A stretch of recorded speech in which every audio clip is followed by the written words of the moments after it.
Narito na ang Veritas Editorial, ang paninindigan ng Veritas 846 sa mga napapanahong usapin sa bansa. Pakinggan si Reverend Father Anton C.T. Pascual, ang radyo ng simbahan. Veritas Editorial. Mga kapanalig, kumusta na? Abay 19 na katao ang pinagpapatay sa bayan ng Taboso sa Negros Occidental noong ika-19 ng Abril. Abay nabalitaan nyo ba yan? Mahigit 6 na raang residente ang napilitang iwan pangsamantala ang kanilang tahanan dahil nga sa karahasang nagaganap. Ayon sa militar, lahat ng namatay ay miyembro umano ng New People's Army o NPA. Pero may mga nagsasabing hindi bababa sa 5 ang sibilyang nadamay sa military operation.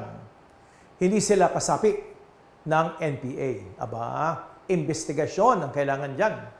Ang una ay si Alaysa Alano, isang estudyanteng leader mula sa UP Diliman na nagsasagawa noon ng pag-aaral tungkol sa kalagayan ng mga magsasaka sa Negros sa gitna nga ng malawakang pagkamkam ng lupa at militarisasyon.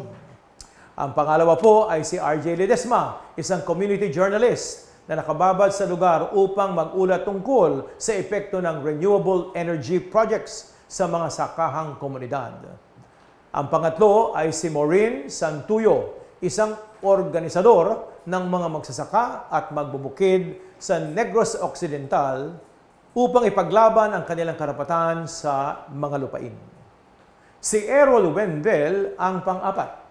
Isa siyang community researcher na nangangalap ng datos para sa ulat tungkol nga sa kalagayan ng mga sakada o mga seasonal workers sa mga plantasyon ng tubo. Isang lokal na magsasaka naman mula sa Taboso, si Roel Sabilio ang panlima.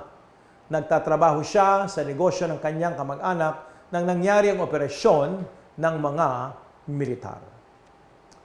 Hindi sila mga numero lamang kapanalig. Sila ay naghahanap buhay ng marangal at nagseserbisyo sa bayan. Karamihan sa kanila ay piniling manatili sa mga sakahang komunidad upang itaguyod ang karapatan at bigyan ng boses ang mga isinasantabi at nasa laylayan at inaapi sa ating lipunan. Lahat sila, kasama ang iba pang nasawi sa madugong operasyon, ay may dignidad at karapatang mabuhay. Kaya kapanalig, hindi na bago ang kanumaldumal na trahedya sa Negros. Ayon nga sa Human Rights Alliance na karapatan, Negros ang rehiyong may maraming kaso ng EJK, extrajudicial killings, sa ating bansa sa ilalim ng Administrasyong Marcos Jr. Sa 135 na mga kaso ng pagpatay mula Hulyo 2022 hanggang Disyembre 2025, abay 52 na ang nangyari doon. Karamihan sa mga pinatay sa Negros ay mga magsasaka at magbubukid. Kaya nananawagan ang grupong karapatan at iba pang grupo ng agarang investigasyon sa mga pagpatay upang mapanagot ang mga may sala. Sa ilalim ng Philippine Act on Crimes Against International Humanitarian Law, Genocide, and Other Crimes Against Humanity, abay prioridad ng pamahalaan ang pagprotekta sa mga sibilyan. Sa mga kaso ng pagpatay ng puwersa ng gobyerno sa mga sibilyan, paulit-ulit ang nakikita at narinig nating kwento. Binabansagang komunista, rebelde ang mga biktima. Red tagging ang tawag dito, kapanalig. Wala ring mapapanagot sa mga pumatay. Ito naman ang tinatawag na impunity. Gamit ang fake news, binibigyang katwiran pa ang pagpatay sa kanila.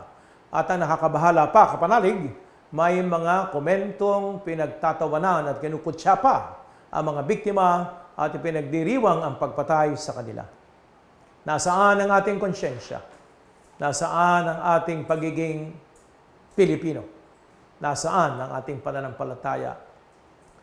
Kapanalig, ipinahayag ni San Carlos Bishop Gerardo Alminasa na ang armadong tunggalian sa Negros ay nagugat sa mga realidad sa sakahan, baybayin, kabundukan.